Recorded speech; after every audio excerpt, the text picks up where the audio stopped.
I'm going to tell you today the most important secret in the world of health and nutrition, why we get fat, whose fault is it, and it is definitely not yours, and of course what we can do about it. You are not getting fat because you are weak-minded. Gaining weight is an ancient and very, very important survival mechanism. And there is one specific ingredient in your food that is constantly activating this survival mechanism, even though it's been a while now that you are not in danger of dying of hunger. This ingredient is the main reason for the world epidemic of obesity, high blood pressure, and even mental disorders and heart problems. I am Amotz Ziv-Av, I have a PhD in molecular biology, and I help thousands of people to improve their life with very simple tips from modern science. If you have any interest in losing weight, correcting your blood pressure, and if you want to lose weight without some extreme diet that will no doubt you will regain your weight when you stop it, then this post is actually for you. I'm sure that at some point you saw some nature documentary in Africa where you see thousands and thousands of animals running,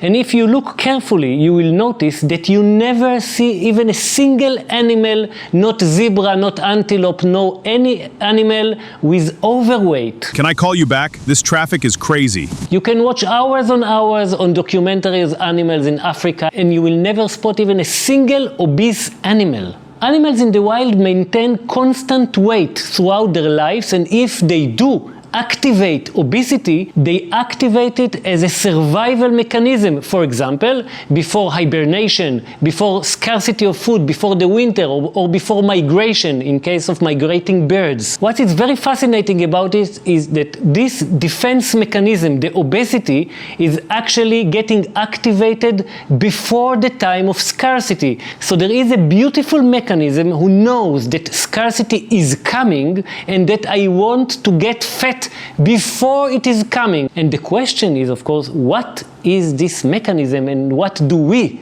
do wrong that we are activating this mechanism? So there is a very, very unique molecule. This is the fruit sugar, the fructose. And this molecule is a very, very unique nutrient because it can activate this defense mechanism, make us hungrier, make us eat more, and gain fat to keep our lives. But now we are not in danger of starvation, and this survival mechanism which kept us alive for millions of years now is killing us, and we have to understand it and to understand how to stop it. The main mechanism by which fructose can make us more fat is to make us hungrier, so we'll consume more food and store more fat. So it's about eating more and making more fat and storing more fat. So the bottom line is that fructose make us hungrier and want to eat more. And this study on humans show exactly that when you feed people with more fructose, they want to eat more.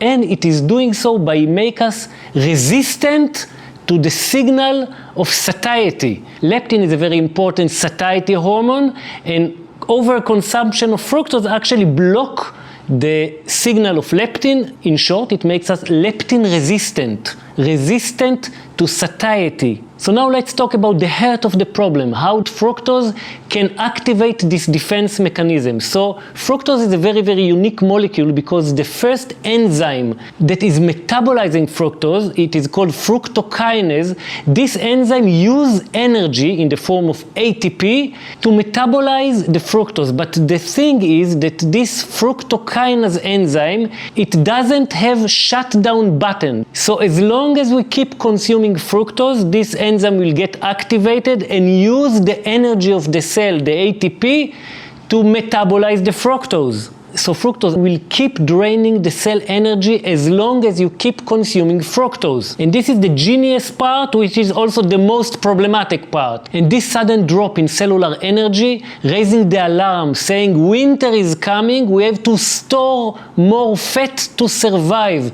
Because in the past, we used to meet and consume fructose only in the summer and in the end of the summer when we could find sweet fruits. And this temporal abundance of sweet fruit was preparing us for the winter. And it's not only let's produce and store more fat, it's also let's move less in order to store energy for the future. So we are getting hungrier, we want to eat more, we produce more fat, and we don't want to move. Sounds familiar? Let's look about one stunning example from nature, the hummingbird. The hummingbird feeds on nectar, and it can consume around 4 times its weight every day of nectar, which is actually sugar syrup.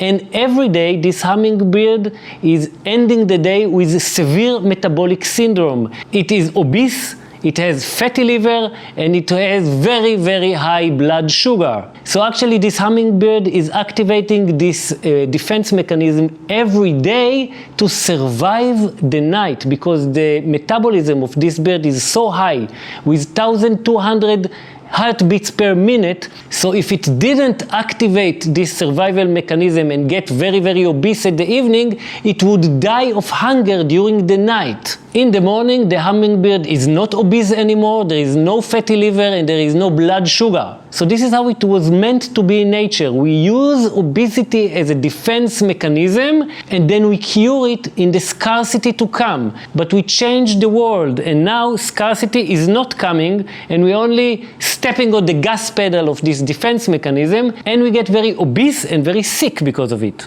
By the way, please don't get the idea that I'm against fruit, because I'm not. There is a very, very big difference between consuming fruits, whole fruits, and purified sugar, and I will dedicate a whole post only about this difference. So what is the problematic source of fructose in our diet? First of all is our table sugar, which is called sucrose. It's actually made of 50% fructose and 50% glucose. Even more problematic is the high fructose corn syrup, which the industry uses a lot, specifically for sodas and sweet drinks. And by the way, sweet drinks is the most dangerous form of sugar, because when the sugar is dissolved in water, it gets very, very quickly into your blood, so it produces very high blood sugar peak and very high blood insulin peak, and this is a very, very main driver for obesity, diabetes, and so on. The next big source for fructose in our diet is ultra-processed food,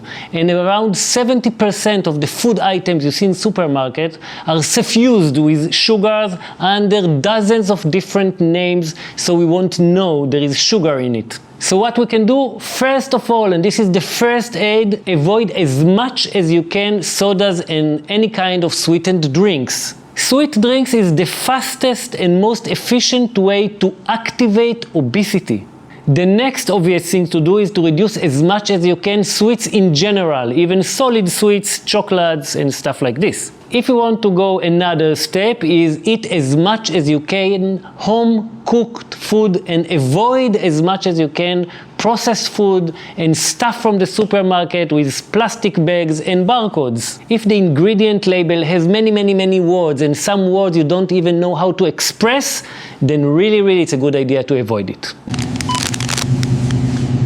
What on earth is monosodium glutamate anyway? In conclusion, processed sugar, specifically through fructose, is making us gain more weight, not only because of the calories, but because it's activating a very, very basic defense mechanism of gaining weight to survive, which was very, very good up until a few hundred years ago, and is very, very deadly in the world that we live in now. The main way that fructose is activating this defense mechanism is making a very sharp drop in cell energy, which makes us hungrier and want to eat more to survive.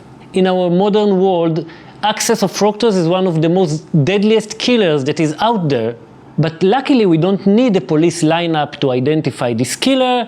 His face is actually quite familiar. So, like always, if you find the information in this video is helpful, you can feel very, very free to share with at least one person that you love and you think can get some benefit out of it.